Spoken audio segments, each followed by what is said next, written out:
besonders speziell hier, wo wir sind.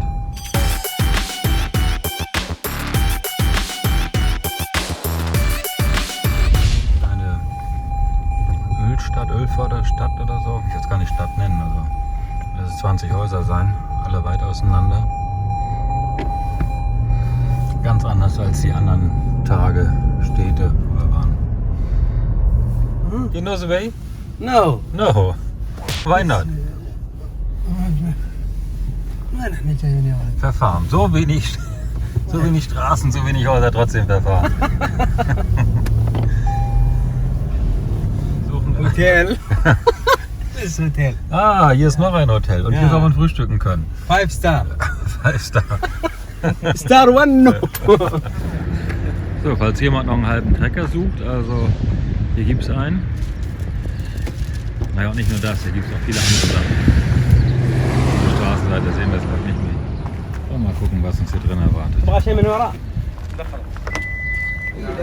Wir versuchen ein Frühstück zu bestellen. Ja, wir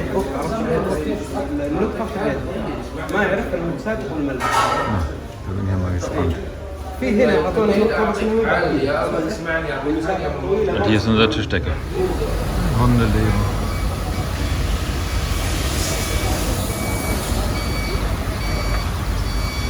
Was hast du vor? Na? Was hast du vor? Hello. Welcome this clean car. Brauchst du Reifen? Kommt zur Tankstelle. Ja, hier bekommen wir keinen Kaffee mehr. Das war einmal. So, hier wird gleich das Mittag- oder Nachmittagsessen vorbereitet. Ich bin mal gespannt, was Ibrahim heute zaubert. Während wir hier warten auf die Autos nach der 11. Sonderprüfung, um morgens noch eine zu fahren, sitzen hier schon Ingenieur und Carsheep zusammen und besprechen ein Rebuild von dem Auto, in diesem Fall von dem Auto von Yazid, weil dieses Auto in 2 Wochen schon wieder bei einem Lauf zur saudischen Meisterschaft laufen soll, mit Yazid natürlich. Es ist so, dass man hier im Biwak ziemlich isoliert ist und wenig von der Rennaction mitbekommt. Da ist ganz cool, dass hier vor dem Catering-Zelt riesige Leinwand aufgebaut ist. Und dort werden dann die Berichte gezeigt, die auch im internationalen Fernsehen laufen. So haben dann die Mechaniker und Betreuer, die alle hier vor Ort sind, tagsüber die Zeit oder die Möglichkeit, das mal zu sehen, was draußen auf der Strecke passiert.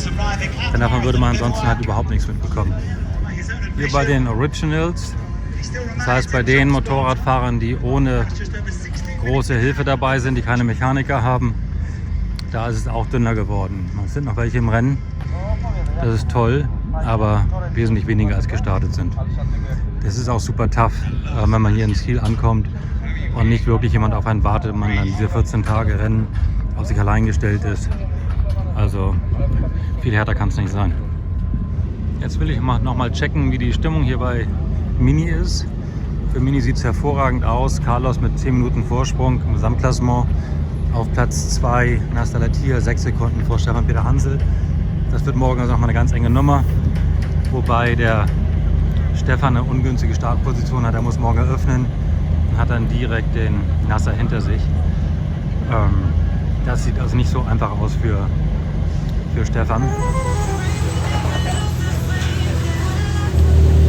Der Job ist unheimlich vielseitig, da die Autos alle handgestrickt sind und schon, ich meine, sie sind natürlich geplant, gezeichnet und konstruiert und trotzdem gibt es immer wieder Sachen, die improvisiert werden müssen und von Hand angepasst werden müssen, damit sie passen, und man merkt auch während des Rennens, dass irgendwo was klemmt und nicht richtig funktioniert und dann wird nachgebessert.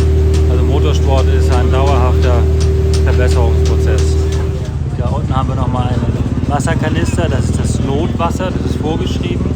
Jedes Fahrzeug muss pro Fahrer, ich meine, 3 oder 5 Liter Notwasser dabei haben. Für den Fall, dass man in der Wüste liegen bleibt, dass man den Kanister rausziehen kann und ein paar Stunden durchhält. Hinter der Trailing-Arm ist ein Originalteil, gewaltig verstärkt, also Bleche dazu rangeschweißt, damit er hält. Ob das die beste Lösung ist, ich weiß es nicht. Unter Fahrschutz, dicke Aluplatte und da drunter dann noch eine Kevlar Carbonplatte, um sicher zu gehen. Doppelt gemoppelt, schwere Lösung, aus meiner Sicht nicht so ideal. Wenn wir die Leistung ansprechen in dieser Klasse, T3-Klasse, Side by Side, die haben serienmäßig um die 190 PS die Fahrzeuge. werden aber auch reglementiert bei dem Rennen, müssen einen Luftmengenbegrenzer drin haben, wie auch die großen. Und das ist eben der hier, der wesentlich kleiner ist. Er hat 29 mm Durchlass. Bei den großen Autos hat er 38 bei den Benzinern, bei den Diesel mit Single Turbo 39 mm. Naja, und mit diesem Restriktor hat dieses Fahrzeug eben nur noch ungefähr 160 PS bei einem Mindestgewicht von 900 Kilo. Das geht immer noch, aber er ist natürlich nicht mehr ganz so sexy. Die Fahrzeuge beschleunigen hervorragend bis zu 70, 80 km/h und dann wird das Ganze zäh. Topspeed so eines Side-by-Sides ist auch reglementiert. Die dürfen nur 130 fahren, Topspeed, da müssen sie Gas wegnehmen. Aber ich würde mal sagen, 90% des Fahrerfelds kommt nicht in die Verlegenheit, Gas wegnehmen zu müssen, weil sie eben diese 130 gar nicht erreichen, oder zumindest nicht im Sand. Ziemlich leer hier vorne drin, nicht? Da ist auch ein Notwassertank drin, der vorgeschrieben ist. Keine Ahnung, was wir noch eingepackt haben in die Tüte. Und ich glaube, hier haben wir den LKW gefunden, der bei Overdrive fürs Biwak zuständig ist und die Waschmaschine an Bord hat. Das Fahrzeug hat einen komplett spezial aufgebauten Rahmen, der sich aber von den Aufnahmepunkten am Original orientiert. Das heißt, alle Anbauteile sind original, Motor, Getriebe, Fahrwerk. Nur die Fahrgastzelle ist komplett anders und der Tank ist natürlich wesentlich größer, Kühlung ist verändert. Schon ein sehr aufwendiges Fahrzeug, das auch nicht unbedingt billig ist. Auch schön zu sehen, die großen Räder, die ein Buggy fahren darf. Geben natürlich viel Sicherheit gegen Plattfuß, rollen gut über die Hindernisse, gut durch die Löcher durch und haben einen schönen Footprint in den Dünen. Das heißt, sackt nicht so tief ein, kann man super mit durch den Sand fahren. Sehr aufgeräumt das Fahrzeug, das gefällt mir. Varios, belts, clutches, everything lying around here. So geht das. Danke. Ja, jetzt bin ich bei Mini gewesen. Da ist eine gute Stimmung, natürlich positive Stimmung, aber man ist auch sehr angespannt. Der Vorsprung von Carlos ist nicht so riesengroß. Stefan ist 6 oder 8 Sekunden hinter Nasser auf dem 3. Platz. Also das geht morgen nochmal richtig zur Sache. Also man ist guter Dinge, aber nicht wirklich entspannt. Trotzdem ist es relativ ruhig dort, sehr professionell alles. Ich freue mich auf morgen zu sehen, wie es da läuft bei den Autos. Ich habe auch Carlos kurz gesehen, der wirkt auch sehr angespannt. Ja, das Ding ist noch nicht entschieden.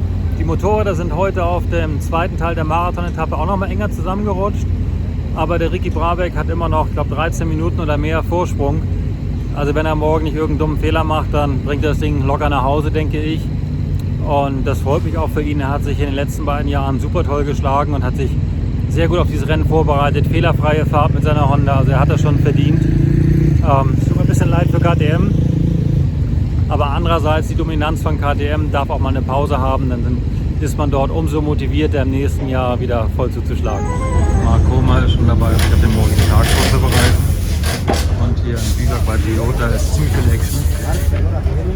Deutlich mehr los als bei Mini drüben. Was wahrscheinlich zum einen an der Sympathie vom Nasser liegt und zum anderen an der Popularität von Fernando Alonso. Also ist schon cool, wie das Interesse hier an der ganzen Sache gestiegen ist. Also morgen die 12. und letzte Etappe der Dakar wird nochmal richtig spannend. Seid wieder dabei, schaltet rein, Weberwerke, YouTube-Kanal. Bis dahin.